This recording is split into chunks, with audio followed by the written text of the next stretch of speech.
I may be in my 20s, but in my true heart of hearts, I'm an old fogey. And by that, I mean that I didn't know that Baka Mitai was a meme until like a week ago. For you other old fogies out there, Baka Mitai, which translates roughly to Like a Fool, is a song from recent installments of the Yakuza game series, found as one of the songs that you can sing as part of the karaoke minigame. The heartfelt, melodramatic feel of the song has spawned tons of jokes online, and watching Japanese gangster Kiryu belting the chorus out while sitting at the bar, it's clear why. You'll probably watch it and laugh, then a little later you'll think of it and pull it up again to chuckle at the hammy video game karaoke. But it won't stop there. Before long, you'll find yourself pulling up the song again and again, but this time there's no laughter, only tears. That's right, Baka Mitai is a bona fide banger! Why is it so good? What is it about this song that sinks its hooks into you and doesn't let go? Well, underneath the sappy, goofy exterior, it is actually a very well-written piece of music. First of all, while it's structurally a pretty straightforward song, there are several one-off musical events sprinkled throughout the track that are designed to surprise the listener and grab their attention. These events are spaced out expertly to hit you right when you think you have the song pegged. A 4-bar introduction with lush strings and a grandiose melodica melody starts us off big, ending with rhythmically memorable C over D to D7 flat 5 shots in the strings, setting up the verse in the song's home key of G minor.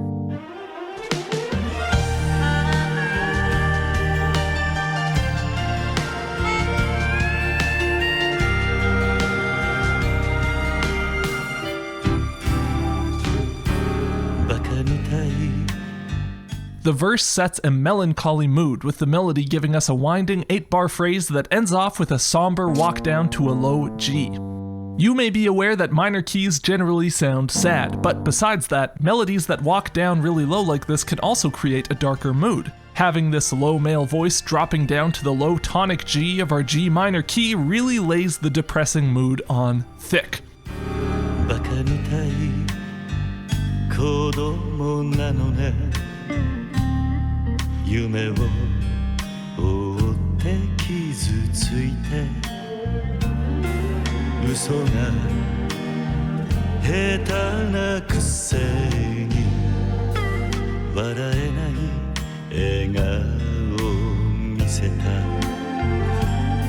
And here's where our first musical event happens. After this 8-bar phrase, right when you're thinking, okay, yeah, I get it, you're sad, we're all of a sudden hit with full band shots in the 16th note rhythm over the always attention-grabbing phrase, I love you.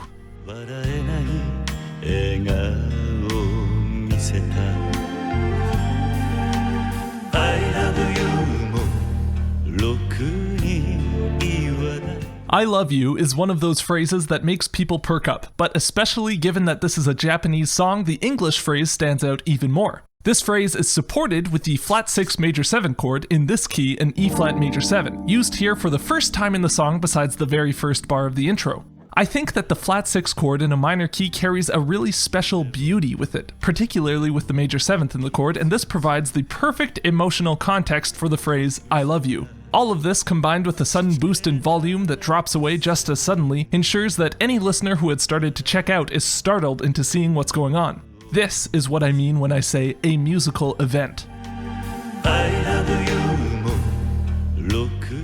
8 bars later comes the musical event of the piece as we transition into the song's hook.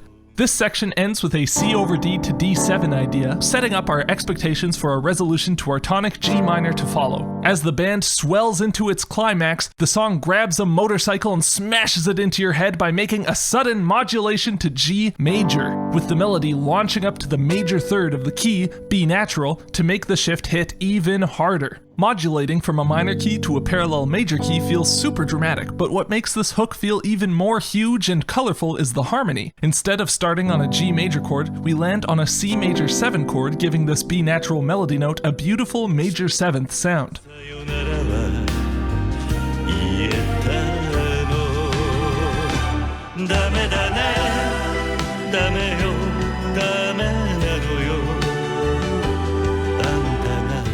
I cannot overstate how common this chord progression is in J-pop.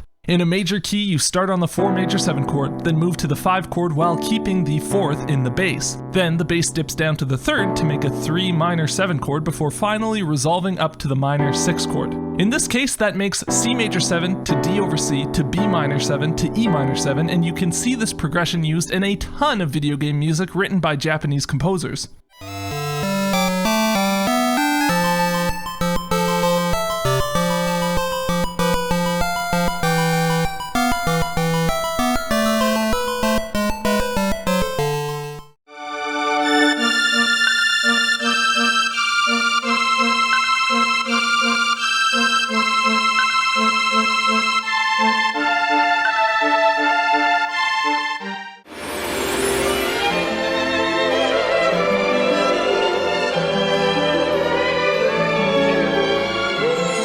But back to Baka Mitai. Long before we've had enough time to get bored with the new key and super hype harmony, the song throws another attention-grabbing event at us. The chorus is split into 4-bar phrases, and at the end of the first 4-bar phrase, a G7 chord sets up a return back to the same C major 7 that kicked off the section. In the context of this being the chorus of a pop song, it makes sense to expect this chord progression and melody to repeat for the next 4-bar phrase, and that's almost what it does. This time, however, the song takes an electric sign and smashes it on our head by reharmonizing the C major to D over C part of the progression with a C sharp half diminished to C minor major 7.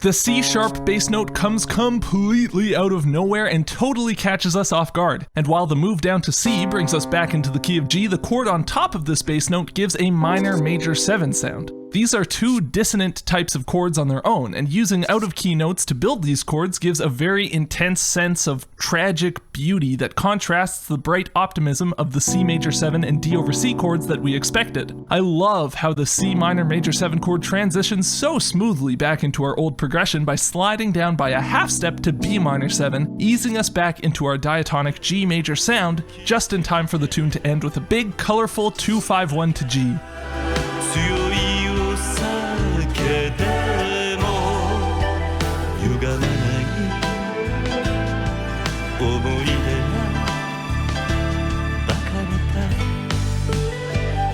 The song ends the way it started, with a big lush walk down in the strings from E flat to C minor before this C over D to D7 flat 5 figure hits us again, finally resolving to a nice G major finish.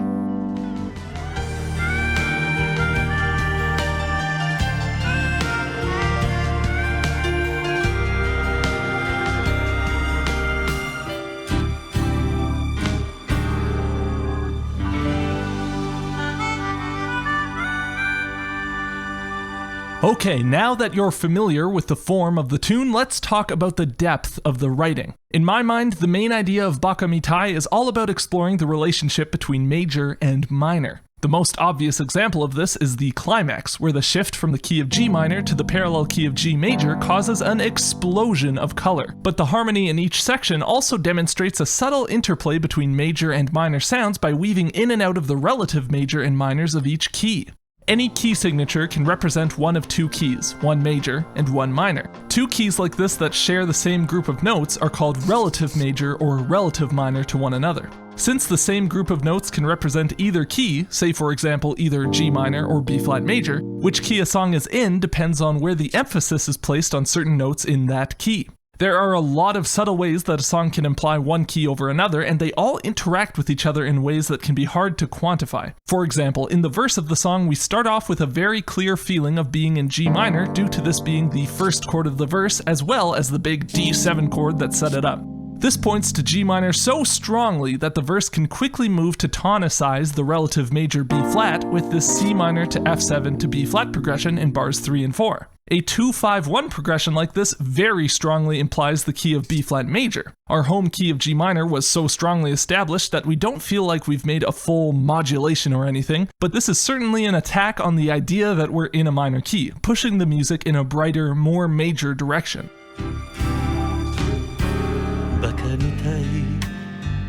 子供なのね夢を追って傷ついて The following bars retain this bright feeling, with the melody emphasizing B-flat notes and notes in the B-flat major triad over notes that would sound more like G minor, such as G or D or F sharp or what have you. The end of the phrase sees the walk down to a G that I mentioned earlier harmonized with a D7 to G sus to G minor, definitively putting us in the key of G minor, but all of the music sandwiched between the first and the last bar of this verse plays with the space between the minor and major. Let me put it this way, if the key of G minor is black and the key of B-flat major is white, then these 8 bars paint a picture using a variety of shades of gray. 嘘が下手なくせに笑えない笑顔を見せた A very similar harmonic approach comes in after the big shift to G major for the chorus. The harmony contrasts the initial G major sound evoked in the first 2 bars with another 2-5-1 to the relative minor key in bars 3 and 4. In this case, we're playing with the space between the keys of G major and E minor. ダメだねダメよダメなのよあんたが好きで好きすぎて The balancing act between these keys is even more precarious here. We don't actually see a G major chord until the very end of the chorus, and the song pulls notes from outside the key to resolve strongly to E minor. But the way the melody is structured, as well as the use of a common chord trope associated with the major key, keeps the chorus tipping more towards a G major sound than an E minor one.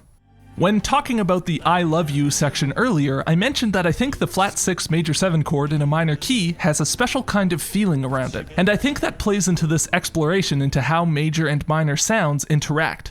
Say you have your minor tonic triad. Ooh, dark, dark, dark, oh, so dark. But then, with just one note, the flat 6th of the key in the bass, this same triad is totally transformed into a lush, pretty major 7 chord. To me, it feels like this chord in this key retains some shades of darkness from the use of the tonic minor triad, and this darkness adds a depth to the bright sound of the chord. Now I know I'm talking about very subtle musical flavors here, but I think they're a huge part of what makes a great song. Just like in life, nothing is ever black or white. In every sorrow there's hope, and in every joy there is vulnerability. Nothing we experience emotionally is ever just one solid thing, and adding these subtleties to the music that undercut the face value of the keys and chords we're using mimics all the subtleties of our emotional perceptions. But if we're talking about how music explores the human psyche, there's no better example than the interplay between the lyrics and the music as we move into the hook of the tune. Right as we shift to our big colorful C major 7 chord, the lyrics are dame dane, dame yo, dame nano yo, which basically translates to something like, it's hopeless, hopeless, hopeless, or there's no use at all, or it's no good, no good, no good at all. The lyrics then move on to, I love you far too much. No matter how strong the drink, the memories never fade. Such a fool. The lyrics on their own depict a palpable sense of regret, which is depressing, though undoubtedly a relatable feeling. So why pair these heartbroken lyrics with such a colorful burst of major key energy? Why not stick with the dark minor key sounds of the verse to better suit the lyrical content? Having the lyrics mismatch the emotional tone of the music beneath represents the singer's internal conflict. He's filled with feelings of affection, more than he knows what to do with, even though, judging by the verse lyrics, he knows that these feelings will stay unrequited. Or maybe he's already had his heart broken. Either way, his rational mind is telling him it's hopeless, but at the same time, he can't help but still be madly in love with the subject of the song, and this rush of emotion is demonstrated by the music underneath the lyrics. Hearing the words, I love you too much, right as the music shifts to the relative minor E minor drives home that this is a painful sentiment rather than a caring one. The whole head versus heart dynamic is portrayed beautifully with lyrics filling the role of the protagonist's conscious thought and the music portraying his uncontrollable surge of emotions. So honestly, this is a great song disguised as a goofy meme. I mean, I'm glad it was disguised as a goofy meme, otherwise I probably wouldn't have ever heard it, so do with that info what you will, I guess. Thanks for sticking around to the end, and let me know if you liked this kind of deep dive analysis into one tune, or if you prefer my broader looks at full soundtracks or game series or what have you. I'll probably try and balance both kinds of videos going forward, but I'd like to know what people prefer. Check out my Patreon here if you feel so led, or check out my Twitter here instead. Have a good one, thanks so much for watching, and I'll see you all in the next one.